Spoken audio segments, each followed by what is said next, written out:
តាក់ទងទៅនឹងរឿងសោតនីយកម្មនៅក្នុងខ្មៅទឹកខ្ញុំបាននិយាយលំអិតនៅក្នុង channel YouTube របស់ខ្ញុំណាហើយបងប្អូនទៅមើលប៉ុន្តែគ្រាន់តែខ្ញុំ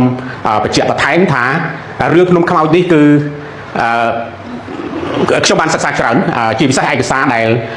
មានកម្មវិធីមួយរបស់សាកលវិទ្យាល័យ Yale នៅសហរដ្ឋអាមេរិកដែលគាត់បានសិក្សាហើយបានពិភាក្សាគ្នាច្រើនដែលមានគម្រោងចងក្រងនៅឯកសារនឹងច្រើនហើយខ្ញុំបានមើល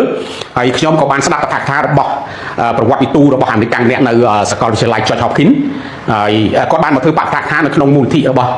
លោកតាំងសឹងសាននៅកម្ពុជាក្នុងឆ្នាំប្រហែលជា1998ខ្ញុំ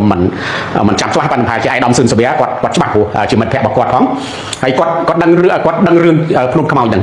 អញ្ចឹងខ្ញុំគ្រាន់តែសង្ខេបជូនបងប្អូនថាការឈឺចាប់គឺមានដូចគ្នាប៉ុន្តែបងប្អូនអាចសួរខ្ញុំថា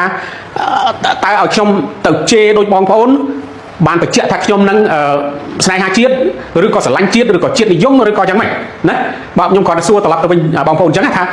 ដើម្បីបញ្ជាក់ថាឲ្យខ្ញុំស្រឡាញ់ជាតិតើខ្ញុំជេរដូចបងប្អូនឬក៏មិនប៉ុន្តែបើអញ្ចឹងមែនខ្ញុំទៅរួចទេណាពីព្រោះខ្ញុំតាំងពីទូចមកណាមានម្ដាយខ្ញុំជាសាក្សីថារឿងអានេះមួយសូម្បីតែឆ្លោះគ្នាក៏វាមិនចេះឆ្លោះដែរណាអញ្ចឹងខ្ញុំអត់ចេះជេរទេហើយឥឡូវដើម្បីបញ្ជាក់ថាទឹកចិត្តស្នេហាជាតិហ្នឹងត្រូវធ្វើម៉េចឥ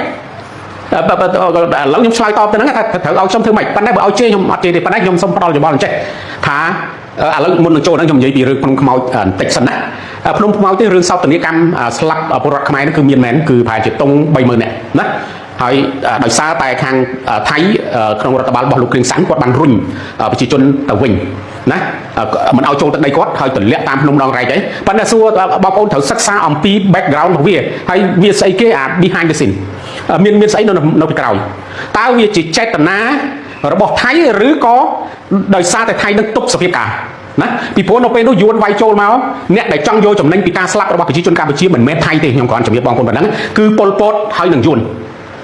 គឺពួកខ្មែរក្រហមហើយនឹងយួនអ្នកដែលចង់យកចំណេញពីសោកនាដកម្មហ្នឹងឬក៏ការស្លាប់របស់ពលរដ្ឋកម្ពុជាហ្នឹងខ្ញុំគ្រាន់ជំរាបបងប្អូនប៉ុណ្ណឹងគឺគេរុញទៅខ្មែរក្រហមរុញទៅយកលេសហ្នឹងគឺរុញទៅពីមុខយួនរុញប្រជាពលរដ្ឋចូលទៅក្នុងទឹកដីថៃទឹកដីរបស់គេហើយពេលកំពុងមានសង្គ្រាមចឹងផងតើវាមានស្អីកើតឡើងណាតើវិជាពលរដ្ឋមែនឬក៏ជាទាហានយួនដែលទៅប្រកបនៅក្នុងពលរដ្ឋកម្ពុជាហ្នឹងអញ្ចឹងណាចឹងគេគិតអំពីសន្តិសុខជាតិរបស់គេចឹងហើយបានគេរុញមកវិញប៉ុន្តែពេលរុញហ្នឹងគឺយួននៅខ្មែរក្រហមដាក់មានស្កាត់ហើយស្រេចដើម្បីសម្រាប់ប្រជាជនកម្ពុជាដូច្នេះខ្ញុំគ្រាន់តែមានទូនាទីមួយបញ្យល់បងប្អូនប៉ុណ្ណឹងហើយមានការសិក្សាច្រើនតែឥឡូវនេះខ្ញុំសូមផ្ដល់យោបល់ដល់បងប្អូនថាបើបងប្អូនស្រឡាញ់ហើយមានការឈឺចាប់